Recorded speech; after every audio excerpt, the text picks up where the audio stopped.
Let me tell y'all what just happened. I finally made it back home, okay? So I went on a trip this weekend to Austin to a strategic life workshop that was hosted by my friend Camille. I'll tell y'all about that later, but let me tell y'all about the ride there and back, okay?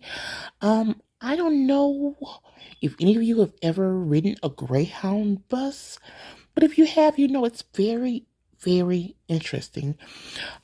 It's almost like riding in a mobile prison, homeless shelter, and trap house all in one.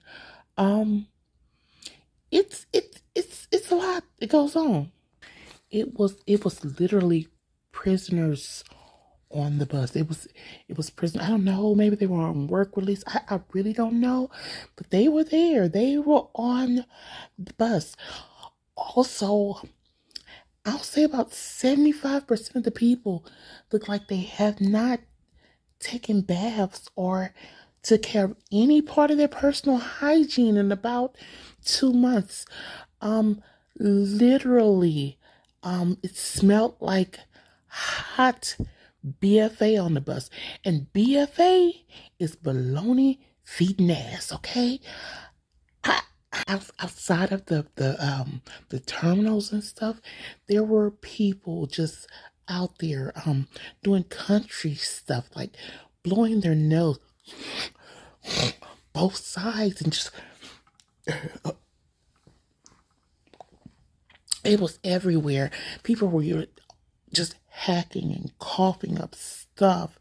Um, I feel like I need to be dipped in a tub of sanitizer. If that makes sense. There was just so much going on the bus.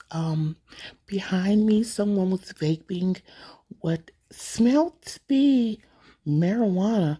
Not only that, I'm pretty sure it was a few dealers on the bus because it smelled like someone had brought a skunk onto the bus. And if you know, you know, okay?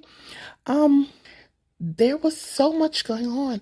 It was one lady who had like a newborn baby and she went to use the restroom and she got up and she left her baby on the seat and she walked halfway down the aisle and then she turned around and she came back and got her blanket and balled her blanket up in her arm like a baby and took the blanket into the restroom. Now, why did she have to take the blanket into the restroom?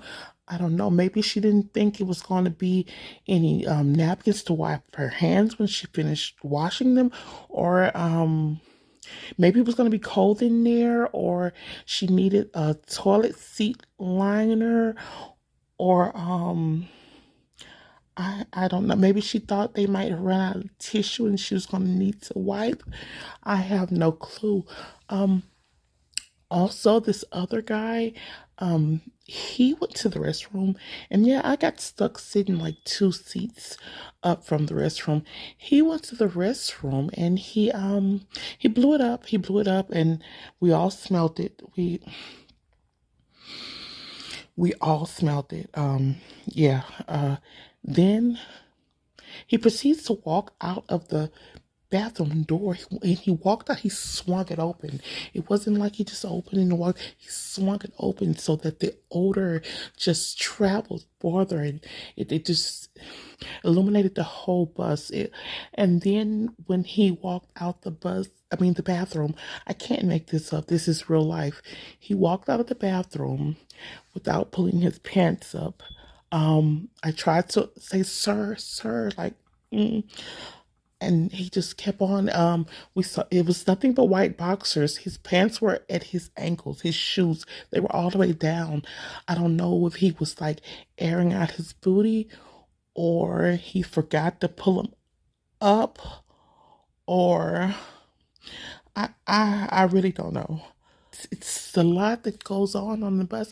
And then on top of that, the bus driver almost left me at the washateria in Lafayette.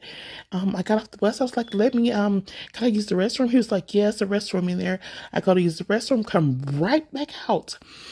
The bus is about to pull off. And then right while I was sitting, the ceiling was leaking rain rapidly. Um, yeah, the bus, it needed blessing. It needed the rain down the manna from heaven. It needed blessings, but not through the ceiling of the bus. Greyhound is the ghetto.